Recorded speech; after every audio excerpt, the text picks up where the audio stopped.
Yo, what's up mga preso? Nandito na yan sa ating farm. At nagulat ako. Sobrang damo niya. Tingnan mo. Tingnan mo. Halos 1 week lang tayong nawala. Sobrang damo na agad ng farm na to. Ngayon mga pre, tatabasin natin. Grabe ang damo. Tingnan mo tong dati, to, puro progress. Tingnan mo mga damo ngayon tataas na. Taas ulit nga natin. Tingnan mo. So ang dami nating lilinisin. So wait, tabas time. Grabe.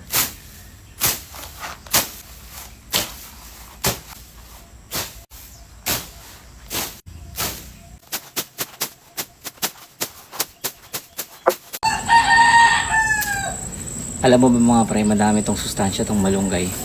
Lalo na pag kinain mo pati ako. So what's up mga pre, sa manguha rin ng fresh malunggay dito ngayon sa farm natin. Ayan, napakadami na niya. Ayan. Uubusin natin to. Ayan, ayan, kasi pwede dito siya pang gulay, panghalo sa mga pagkain ng aso. Ayan, sarap to guys. Sobrang mahal nito sa palengke. 10 piso isang nito. Ayan. Ito. Yeah. Malunggay. Pandesal. Malunggay. Pandesal. Itong dahon ng kasaba is masarap na to gulayin. Para masarap ihalo sa mga gulay. Lalo na sa gata. Diba? Yan.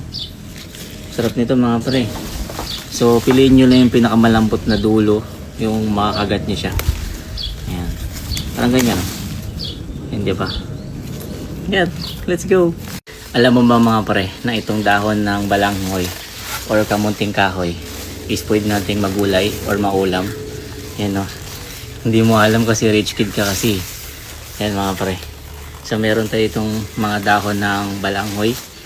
Ayan. Or kasaba. Ayan. So, pwede natin siyang gulayin. So, yeah.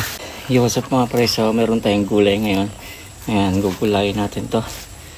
Ayan, so napakadami ko dito. Inuubos lang ng mga insekto. So, ngayon pangkukuhin natin siya. Masarap nito mga pre. Lalo pag sinausaw mo dito sa abs ko. Tapos tinikman mo.